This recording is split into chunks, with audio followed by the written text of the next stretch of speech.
under the grey afternoon sky. I sat there on a park bench.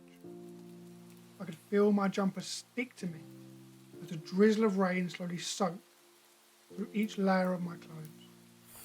I took the last few drags on a joint after a heavy night of drinking and doing coke. By this point, my brain was so cloudy, I couldn't even remember how many days in a row this had been going on. I stared into space, trying to numb the brick-filled pit in my stomach. You see, back in 2015, I was running a successful web design and marketing company with 5 employees. However, the stress and overwhelm of the business, combined with the trauma of losing my mum, who died from an overdose when I was 10 years old, led me to drink and use drugs on a daily basis. I ignored the warning signs, kept my head buried in the sand, and continued spiralling until eventually I lost everything. The penthouse flat with a sea view, the Mercedes, the business, and the office. But most significantly, I lost the trust and connection with my family and friends. My life crumbling around me, I sat on that park bench looking to drink more and score more drugs. I called everyone I could think of, people I'd either manipulated successfully or unsuccessfully, to lend me money to keep going. I had one number left. He was one of my business mentors and a good friend. I pressed call and the phone started ringing. But as I tried to bullshit my way through the call, he could see right through it and he cut me off with a sentence that would change my life forever. Luke, you're a crackhead. It hit me like a bus. And although I'd never smoked crack, I realised that in that moment I was an addict heading towards death, just like my mum. In one truthful comment, he shattered all my denial, and I had my first moment of clarity. It was then I went searching for answers.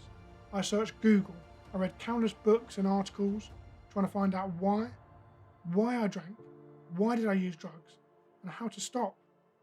I listened to countless mentors on YouTube and podcasts and attended multiple personal development seminars. I then looked at rehabs, and the cost was well in excess of £20,000, which was just not possible. I was already thousands of pounds in debt. Also, I questioned, how is locking me away for a month going to help me stay sober? Because when I get out of the rehab bubble, I would still have to deal with all these problems in my life in the real world.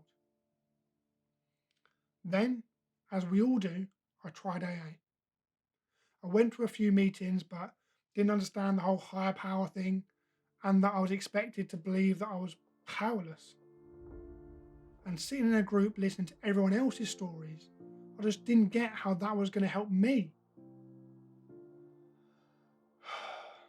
Nothing seemed to be working. I realised all these tactics were trying to resolve the symptom, but not the cause. It was then I discovered therapy.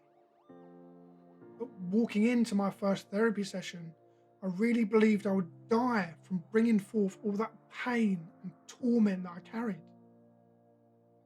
I had suppressed so many of my emotions, I just didn't know what I'd find, and that scared the shit out of me. As time went on, I started to become aware of my behaviour, and I began to take my head out of the sand, and the sessions put me outside my comfort zone, and sometimes it felt like I was running an emotional marathon. Over time, I developed the courage needed to embrace the uncertainty and anxiety of this journey of self-discovery. And over the next few months, I took action to get my drinking under control, and I stopped drinking and I stopped using drugs. But success is never in a straight line, and sometimes I'd have like a left field moment and the trigger would just be so emotional that I'd slip. Sometimes it felt like I'd take one step forward and 2 steps back. But every time, no matter what happened, I'd dust myself off persevere session after session, week after week, after every slip, I would learn from that trigger and gain a deeper emotional awareness. Gradually, I process more of the guilt and shame, slowly emptying the contents of this big bag of shit I've been carrying around my whole life. After years of going around in maddening circles, I finally felt like I knew why I drank. At last, I'd broken this never-ending cycle. As the people around me saw me sticking to my word and taking action month after month, they began to slowly trust me again. And I too began to start to trust myself. I started dating again and met my partner. I went into a trusting relationship, being honest, which made me proud of myself and helped me rebuild my sense of self-esteem and self-worth. As my life got back on track, I took a really hard look at the people in my social circle. Some of them were just drinking friends, but others I actually had a lot in common with outside drinking. I managed to continue socialising and be confident in social situations while not feeling like the odd one out. With the tools in place to manage work without feeling the stress and overwhelm, I finally had things under control. As I made it past my first few months, I knew I had transitioned from having a craving to having a choice.